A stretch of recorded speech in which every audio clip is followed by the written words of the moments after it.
Good morning, everybody. It is 9 a.m. and 19 degrees on this Thursday morning. Happy Friday Eve, everyone. We've got a half hour left of Daybreak here. Patrick, what's going on? Are you checking to see if it's slippery or walking around? What are you doing up on the roof right now? No, I was just warming up a little bit. Oh. Yeah, despite the sun actually peeking out here a little Ooh. bit. I don't think that's going to be a theme today. I think it's, Yeah. but yeah, it is still cold after warming up a bit yesterday, right? Yeah, it did warm up, but we started really cold. I mean, those single digits that we've been feeling the last couple of days were pretty brutal. Then we got warm enough for it to rain yesterday, Right. and then it was so slushy. And again, if you walked out the door this morning, you probably realized that all of that slush on the ground is now kind of frozen over, and a lot of ice out there. That is true, and yeah, it's going to stay cold today. And quite frankly, right into the early part of next week. So cold is back, even though there are signs of a big weather pattern change by the middle of next week. It is going to warm up here for an extended period of time, it looks like, as we head towards maybe even Christmas. But we have a lot of cold and some snow to deal with between now and then, including a peek at today. Some snow showers. Saturday appears to be the snowiest day with some snow showers on Sunday. Heavy lake effect snow right now. Extending through Ellicottville and Lime Lake. Look at that. It's very heavy right now in northern parts of Chautauqua and Cattaraugus County. Also down into Salamanca and Bradford, we're seeing some of that heavy snow. Mainly dry weather right now in Buffalo with just a few flurries. But this is where the heavier snow is going to be today across the southern tier. Classic northwest flow lake effect event taking shape for the southern tier. But notice at 4 o'clock this afternoon, it's dry farther to the north. Now, for tomorrow morning, it dries out everywhere. It's cold. We're down into the teens once again.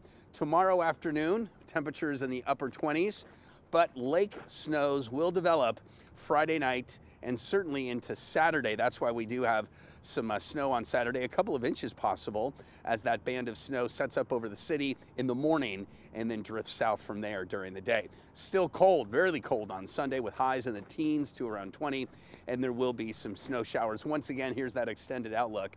It's not showing up yet. Notice we've got temperatures in the 20s on Monday with light snow, but we're close to 40, it looks like, by the middle of next week with the chance of a little bit of rain. But again, I just checked the camera down in Holiday Valley. It is just thumping snow right now, Melissa, and it's going to snow there all day. Okay, good to know. Patrick, thank you. Come back down and we'll chat about lots of other things coming up in a little bit here on Daybreak. Developing now, 4 people are recovering this morning following an apartment fire in the village of Williamsville. Thankfully, they are all expected to be okay, but now they're without a home for a while. It all unfolded at the Village Square Apartments, which houses seniors and people with disabilities. Officials say a heating unit caught on fire last night, and the flames spread throughout the building yesterday evening. Firefighters closed off Main Street in the village from Union Road to Grove Street while they worked to put out the fire, and Main Street did reopen around 8:30 last night. According to Amherst Police, 4 people were sent to the hospital for smoke inhalation, and the Red Cross is helping the displaced residents. Fire inspectors say the fire caused about $1 million in damage. A man is sitting in jail this morning accused of stabbing someone several times in the town of Newfane yesterday afternoon. We're told the victim is now recovering at ECMC. Niagara County Sheriff's deputies were at the scene on Main Street, right around the corner from Alcott Beach. 40-year-old Kevin Ferber was arrested and taken into custody. He's charged with assault, criminal possession of a weapon, and menacing. The Catholic Diocese of Buffalo's bankruptcy case will return to court today. We're told a crowd of clergy sexual abuse victims will be attending the court hearing for the Buffalo Diocese. The case revolves around a $272 million settlement with 900 sexual abuse survivors and a reorganization plan for parishes. In recent months, Bishop Michael Fisher said that this plan is the best effort to deliver justice for survivors while moving forward with its mission. The purpose of today's hearing is to petition the judge to allow victim impact statements in court. And Two on Your Side will be there to report on what happens during that hearing. In the federal death penalty case for the Tops mass shooter, attorneys were back in a Buffalo courtroom yesterday. Prosecutors and defense attorneys met to discuss the kinds of questions that prospective jurors will be asked. They particularly focused on the wording of several questions that will likely be used in the juror questionnaire, including language surrounding the death penalty. And this will help determine whether the potential jurors will be selected for the federal trial. John Elmore, who represents some of the victims' families in their civil case, says that this process is critical in a death penalty case. The jury questionnaire process is very important to assure that this defendant receives a fair and impartial juror. You know, particularly when the government is seeking to take someone's life in a just and a civilized society. All precautions should be made to make sure that they have a fair and impartial jury. And attorneys will return to federal court on Friday, February 13th. Developing this morning, we're learning new details about a huge fire that happened this time yesterday morning. 3 firefighters were hurt while battling that fire at an animal feed facility in Wyoming County. And we now know that fire caused $2.5 million worth of damage at Reisdorf Brothers. An employee at that town of Sheldon facility discovered a warehouse on fire when he arrived for work in the morning yesterday. More than a dozen fire crews were at the scene for 9 hours putting out the blaze. The fire caused that building to collapse. It had animal feed and fertilizer, as well as 7 delivery trucks and a forklift inside. In the wintertime, they store their trucks in there to keep them out of the weather so that the guys don't have to work so hard in the morning to get them going. And that was my biggest concern, is the trucks inside and the added fuel load, fire load. And this is the second major fire for Reisdorf Brothers in the last 5 years. In March of 2021, a fire in a different part of the property caused $2.5 million in damage. Well, as Patrick mentioned a few minutes ago, the temperatures are cold. They will drop again, and anytime it drops below freezing, a code blue is issued in Erie County and the city of Buffalo so that people can get out of the cold. Daybreak's Natalie Foss is joining us with more on how the city mission is now serving as the county's new code blue shelter. Inside the Buffalo City Mission, it's not just providing a warm bed or a warm meal for those in need. They're also providing hope for those who are experiencing homelessness. We spoke with the staff yesterday, and they say that they start setting up around 6:30 and are seeing about 125 people each night. They say that they're always full. The shelter hired more staff to be able to meet the need that comes with Code Blue. They also say that they use this as an opportunity to help those who might want to be a resident. They'll help walk them through the steps of making that happen. City Mission says they're happy to help anyone who walks in the door. Residents like Isaac, who is working to no longer be homeless, credits the mission with helping him get back on his feet. I think it's a blessing all through our law that we do have a program like this for people that's homeless on the streets, because it gives you time to think, where you want to be in life, and I want to be somewhere great, so I can make a difference for myself and my grandkids. The City Mission will also continue to serve as a warming shelter throughout the day, so you don't have to leave in the morning unless you want to. And they tell us that they'll continue to be a space for people to be able to stop by, get a warm meal, or pick up any clothing that they may need as well. On your side in Buffalo, Natalie Foss, Channel 2 News. Really critical resource there in our community. Stay with us. We're going to take a quick break. We'll have much more, including the Time Person of the Year and some Bills discussion as well, coming up right after the break. Welcome back, everybody. It is 9:11 right now, and the Bills are preparing for one of their biggest games of the season. Doesn't it feel like we're always saying this is the most important game of the season? Well, like Josh Allen says, it's the next game, right? Yeah. It's the next game. They don't, so yeah. I think every game is the biggest. Right. Well, the Bills have a 97% chance of making the playoffs. Right. But right now they're trying to hold off the Pats in winning the AFC East. And that could happen on Sunday. And our Channel 2 sports team takes a closer look at that matchup.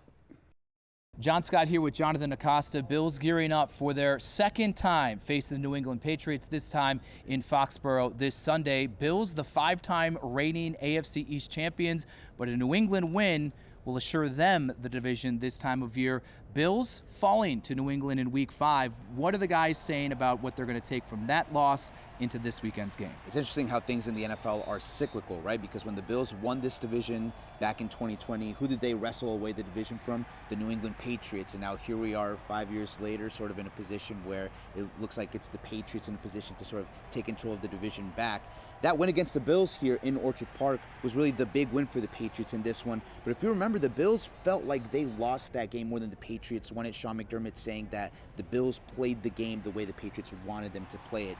The Bills turned the ball over 3 times, and that's sort of been the theme in all of their losses this year. And Josh Allen said here today that this offense feels like it's pretty good when they're not giving the ball away to the other team. Certainly, I think that that's the recipe for success for the Bills in Foxborough, not give Drake May and that Patriots offense extra possessions. Josh Palmer, Shaq Thompson among those speaking to from the locker room after practice today. They both said kind of, it's not about New England, it's about what we need to do. I think that really illustrates your point of just be yourself and not worry about the opponent. The opponent, though, has the second betting favorite for most valuable player. That is Drake May. Josh Allen is ascending into that conversation 4th. Again, another battle of the 2 top quarterbacks, or 2 of the top quarterbacks, again, as Josh Allen now going into it as the AFC Offensive Player of the Week. That's right. So it's not just the Bills defending their division title, but it's also sort of a defense of Josh Allen's MVP, trying to make a run to maybe win it for a second straight time. But Drake May has been remarkably consistent this year. Allen even speaking to the fact that he looks like a seasoned vet, even though he's just in year 2 in the NFL. But for Josh Allen, he's elevated his game in these big-time matchups. If we think to maybe his 3 best performances this season, or his 4 best performances, they've come against Lamar Jackson, Joe Burrow, Patrick Mahomes, Baker Mayfield, right? So he's elevated his game when his team has needed it. He says it's all about knowing sort of points are at a premium and knowing who's on the other side. I think he knows who's on the other side this week, and we can maybe expect to see another big game out of Josh Allen. The good news for the Bills is the injuries seem to be slowly getting better. All of the guys who did not play on Sunday against the Bengals limited in a walkthrough here on Wednesday. Encouraging signs with Josh Palmer, Spencer Brown, Terrell Bernard, and Joey Bosa. That's right.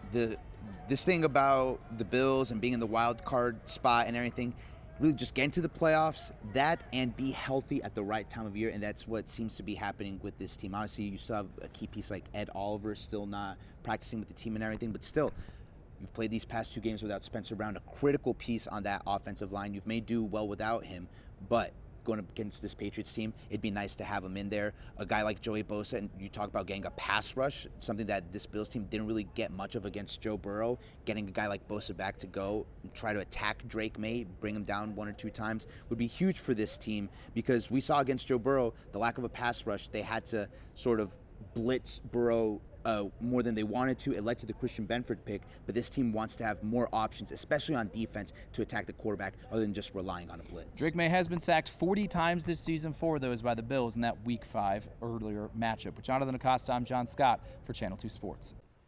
All right, gentlemen, thank you. You are feeling good about the game. Well, I think it's like he said, the injuries, you know. Yeah. And Ed Oliver may be coming back, hopefully by the playoffs. I mean, Yeah. it seems like we're kind of ascending, I believe, at the right time, you know? Mm-hmm. And then let's see, after this we got Cleveland and then the Jets. Eagles. And oh my gosh, we played the Eagles, who, by the way, are not playing very well. No. So. Yeah, right. I mean, at the beginning of the season, you thought that the Eagles game was going to be the biggest game of the year. Yes. You would never think I know. that the Pats game would be so important. And it's like, the Bills have been fearing, I've had to deal with the Patriots for like 12, 15 years. And then we got 2 years off, and now they're right back, right? I mean, it just seems like, come on. Yeah. A rebuild should take longer than that. So 2 games left in the old Highmark Stadium. So I was looking at ticket prices this morning. Oh, right. And for some reason right now, well, I guess I shouldn't say for some reason. Okay, so the Eagles game is a biggie, but not that important. Because they're NFC, yeah. Right. But those tickets are going for, like, the worst seats in the house are more than $300. The Jets game, which is the last game, potentially, at Highmark Stadium, at least it's looking that way with the playoff seating, are only $215. Shouldn't say only either, because that's a heck of a lot of money for 300 level seats, but $215 for 300 level seats for the last game ever at the stadium. I would think that those would be much, much higher. Just because there's a chance it may not mean much. I don't know. I mean, it means a lot to the emotionally. fan. Emotionally, right? It means maybe that lot. changes. Maybe that changes. You know. And I also heard that on StubHub for last week's game, the tickets were going for $50 a piece, on like right before the game. If you wanted a last-minute ticket. So I don't know if that was because of the weather, or what's going on. So it's fascinating to like track those ticket prices. But you're not going to want to track those ticket prices next year at the new stadium. If you didn't get a PSL, those tickets are going to be a fortune to buy because there aren't any tickets left after they finish selling out all the PSLs. Anyway, that's a story for another day. What else do we have to talk about? Ooh, we'll talk about the Sabres and an interesting player that they just signed. We'll tell you about that coming up right after the break. Well, the Buffalo Sabres are on the road once again. They'll be playing the Vancouver Canucks. Is this game 5 of their 6-game road trip? This is 4. No, they lost because they lost 3-1-1, so and so then this in overtime, and then this Right. is 5. They're playing Vancouver tonight. The game doesn't start until 10. But just yesterday, the organization signed Williamsville native Trevor Kuntar to a 1-year, 2-way contract with almost $800,000 effective for the rest of the season. The 24-year-old forward comes from the Rochester Americans, where Pete says that his dad played for the Americans. He scored 9 goals in 24 games this season, and we do expect to see him make his NHL debut pretty soon because Josh Norris is dealing with an illness and soreness. So game time tonight isn't till 10 p.m., so we'll have some highlights on Daybreak tomorrow if you can't stay up to watch the game. But that's kind of cool. Yeah, so he apparently went to Canisius for a few years before moving to go to some sort of prep school or hockey school to finish out his high school career, as so many kids. But to play in your hometown, it's the Andreessen effect, right? Andreessen, yeah. Andreessen. Yeah. That's got to be cool. I mean, I'm assuming he grew up a Sabres fan. And imagine like his parents, if they still live here, being able to come and watch him play, and his buddies from, his former buddies from Canisius, and all of his teachers and everything. I just love that. That is cool. Yeah. Hopefully he can help the team too. Let's hope. Yes. If he does get into the roster. Yeah, a 3-game win streak would be really nice. We have not had that at all this season. And as Pete mentioned, we haven't won a game in regulation on the road, Yeah. So that's still a thing as we get deeper into December. So. Sure. All right. Okay, next we are counting down to a really special day here at Channel 2, a beloved holiday tradition. The Tree of Hope celebration is happening tomorrow at Roswell Park Comprehensive Cancer Center. It is an event that Channel 2 is proud to sponsor once again this year. And it's meant to spread cheer and hope to everyone touched by cancer. It's also a time to raise awareness about life-saving treatments, research, and early detection. And Roswell Park doctors say catching cancer early really makes all the difference. And that's the idea behind their mobile detection units known as EDDIes. Since 2022, they've screened nearly 2,000 people at more than 50 locations across Western New York. And they actually discovered 12 lung cancer cases, as well as well-known Buffalo dance teacher Barbara Glover. When I think about this and think about having gone to the Eddie, going there with not even an inkling that something would be found, I just went because the person on the other line said, "Oh, you are eligible for one." So I thought, hey, why not?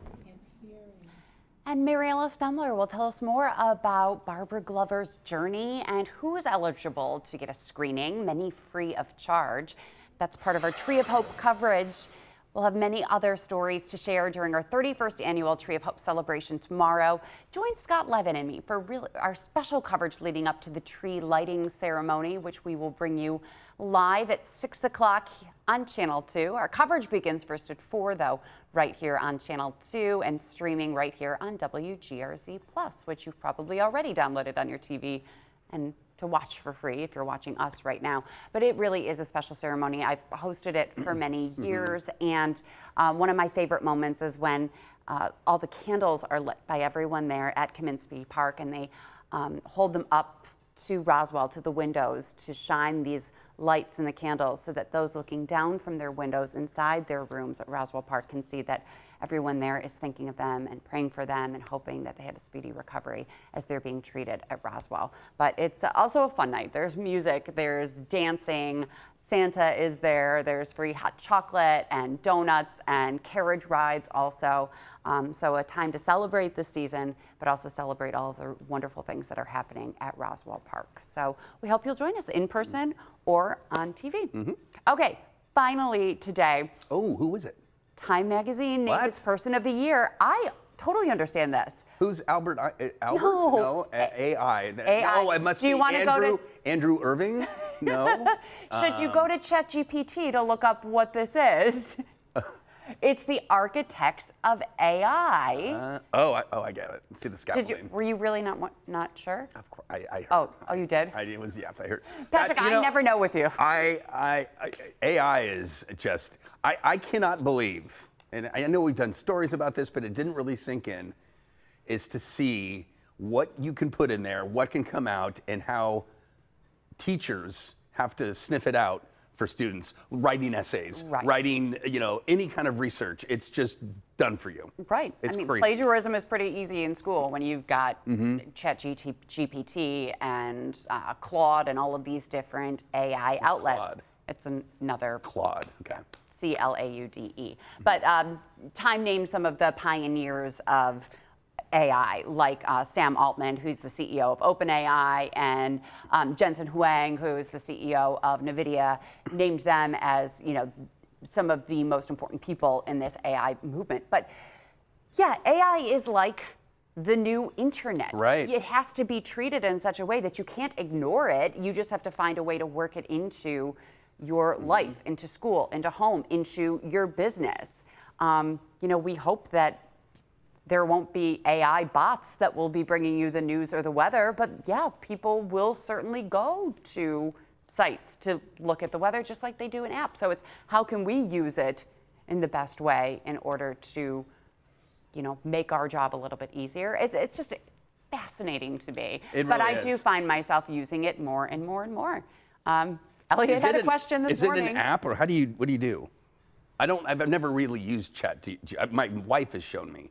But is it an app, or is it a website? There is an app, or you can just do chatgpt.com, which is only one of them. There are many sites. That's the one that I use. Okay. But do you remember when the internet first started and there was Ask Jeeves? Ask Jeeves. And, do you remember that? Okay. I do. Where you would ask a question. And it would answer. And I literally thought there was somebody at the website store or whatever answering all the questions for people. Well, that's what you do in ChatGPT. Yeah. And so actually, like Elliot had to do something for school about global warming and climate change, and I really didn't know the answer. So I put in the question and I said, answer it like a 6th grader. Oh, no way. Because it could answer it like someone who is, like a senior in high school or a senior in college who's majoring in atmospheric science, or you have them answer it like a 6th grader. He also had a really annoying assignment where he had to create a menu and recipes based on fake fantasy food items. Like you're in a fantasy forest and create fake items and then create a recipe and a menu using these fake items. Is it like crystals and and like the deer like hairs or something. Deer hairs, yes. Whatever. I am not creative whatsoever. My brain did not want to do this. And so I put it into AI. And it came the up, best menu ever. Like all these like whimsical things and you're like. But then it was too fancy. Like he's never going to eat this. So I'm like, okay, now make it like a 5th grader. Make it like, so that you can keep responding and keep asking questions. Does it learn though, like personalities? Like it learns how you talk. Oh my gosh. Yes. Wow. You can say, answer this professionally or answer this casually, and then it gets your tone of voice. And then it remembers previous questions that you've asked before. It's, yes. Am I making any sense whatsoever? I don't mean to be negative Nancy here, but is there a big job loss expected from this for things that it can do that replicate what humans used to do? Yeah, of course. Okay. So. I don't know. It's the new thing. Yeah, like you said, ass cheese. You remember when the internet first came out, there was this thing called Prodigy. That was like in my. I don't even remember that. That was my senior year in college. It was like basically like an online encyclopedia, and that was the big thing. It went for Prodigy. The next thing was. Like I'm sure there are some techies out there, though, or who are listening to me trying to describe AI. We're like, she has no idea what she's talking about. But I do use it in like just in very, very simple ways. But we talked yesterday about using it to shop for the cheapest item on your, find the cheapest item or find the best ranked item, or like it can do everything. And so it's really fascinating to me, and it's kind of exciting. Like the more I use it, but you have to be careful and double check that to make sure that it's accurate too, because just like Wikipedia is not necessarily right with everything that is posted, the same thing goes for ChatGPT and other AI outlets. So it's a great tool, but it can also be dangerous too. So. Yes, the architects of AI, Time's Person of the Year. On social media right now, let me know whether you agree with it or who you think should be named Person of the Year. Bye, everyone. Have a great day.